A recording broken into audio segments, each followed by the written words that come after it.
আসসালামু আলাইকুম, আশা করি আপনারা ভালো আছেন। আমরা রবির বাজারের মানুষ বা ব্যবসায়ী যারা আছেন তারা বেশি ভালো নাই, আর যারা বিশেষ করে কেন রবির বাজারে যারা আপনার কেনাকাটা লাগিয়েন তারাও বেশি ভালো নাই। তো আমি বিশেষ করে দৃষ্টি আকর্ষণ করতাম আমরা রবির বাজারের ব্যবসায়ী সমিতির যারা সভাপতি আছেন বা সেক্রেটারি আছেন ওনাদের কাছে আমি বিশেষ করে আবেদন করতাম আর কি, আমরা রবির বাজারের যে অবস্থাটা এই অবস্থাটা যদি আপনারা একটু লক্ষ্য করতাম তাহলে হয়তো ভালো হইতো। আজকে যেহেতু 2 ঘন্টা মাত্র মেঘ দিছে, যদি আরও 2 ঘন্টা মেঘ দিত আপনারা তো বুঝতে পারতাম মানুষের দোকানের ভিতরে পানি অলরেডি গেছে গিয়া। আমার মনে হয় রবির বাজার ডুবি গেল কিনে। তো এটা আসলে আমরা আজকে নতুন নয়, প্রতি বছর আমরা দেখছি এরকম পানি হয়। তো বিশেষ করে যদি আমরা ওই যে সাইটের যে ড্রেনগুলো আছে এই ড্রেনগুলো যদি আপনার পরিষ্কার করিয়া বা এই ড্রেনগুলো যদি সুন্দর করে কাজ করাইয়া যদি আপনার পানি যাওয়ার একটা ব্যবস্থা করা যাইতো তাহলে হয়তো কিবার রবির বাজারের যে মেন রোডে এরকম পানি হইতো না বা মানুষেরও ভোগান্তি হইতো না।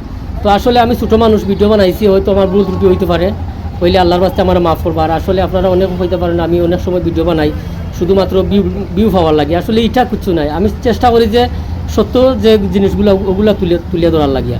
আর একটা বিষয় হইল কি, আমরা রবির বাজার যে মেইন রোডে যে গাড়ি চলাচল করে, 2টা গাড়ি যদি একসাথে হয়ে যায় কেন যানজট সৃষ্টি হয়ে যায়, বিশেষ করে ওটার দিকে একটু খেয়াল রাখবা।